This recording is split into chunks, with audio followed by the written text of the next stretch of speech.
enforcing employment law? Why do we have to worry about it? And crucially, how do you keep out of employment tribunal?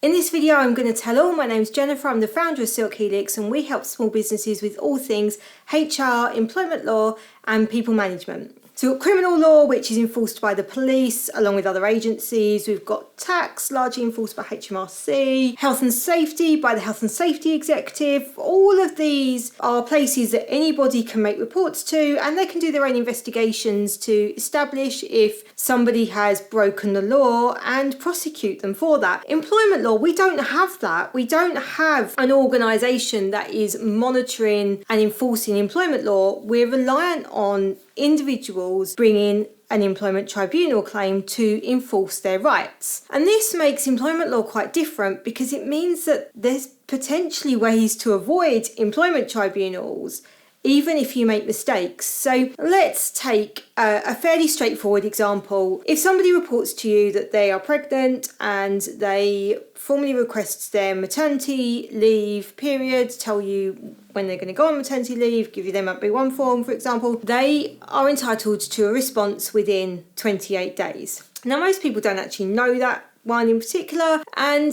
in many organisations, I see this 28-day period be missed and nothing ever gets done, nothing ever comes from it. And the reality is if you generally treat people fairly, so if you've been having conversations with somebody throughout their pregnancy about their plans to take maternity leave, what their entitlements are, they're not going to be overly concerned about this one letter, which probably recaps everything else you've discussed, being there within the 28 days. It's nice for them to have it. It's right, they should have it. I'm not advocating for not doing it, but you're more likely to get away with making a mistake of not having that exact letter within that exact 28 days. Whereas if you've not communicated with someone, or they feel badly treated throughout their pregnancy, or they don't feel safe in their role, they feel concerned about what's going to happen to them when they go on maternity leave, they're likely to be very upset by the fact they've not had this letter within the 28 days, which is their legal entitlement. And therefore the reaction,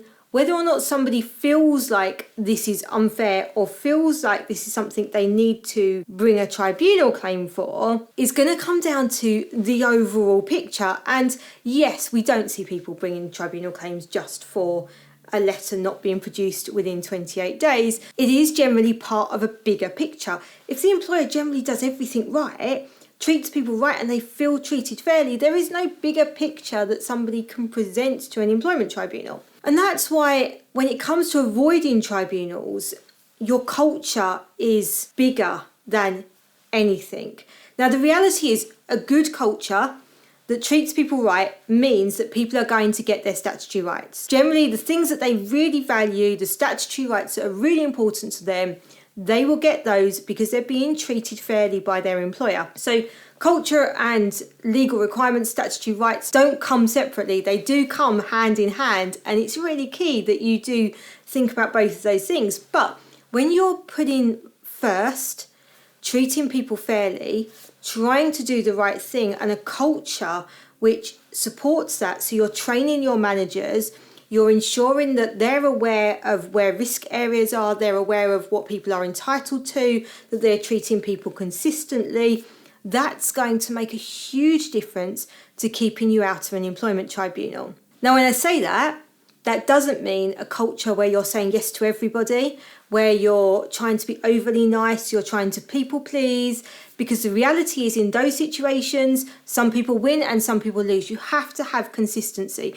You have to have rules. You have to have boundaries. People need to know where they stand. You need to be clear about your culture, what's expected within your organisation. That is what we're talking about as a fair culture. And that is going to be the strongest thing in keeping you out of an employment tribunal.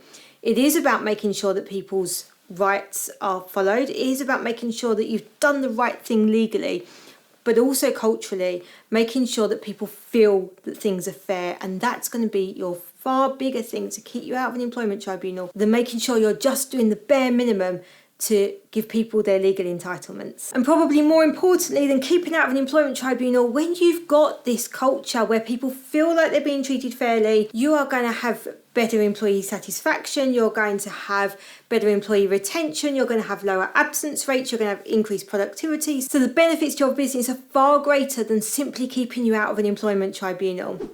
Our videos are packed with hints and tips on how to make sure you get that culture. Make sure you hit that subscribe button and the notification bell so you don't miss a single one.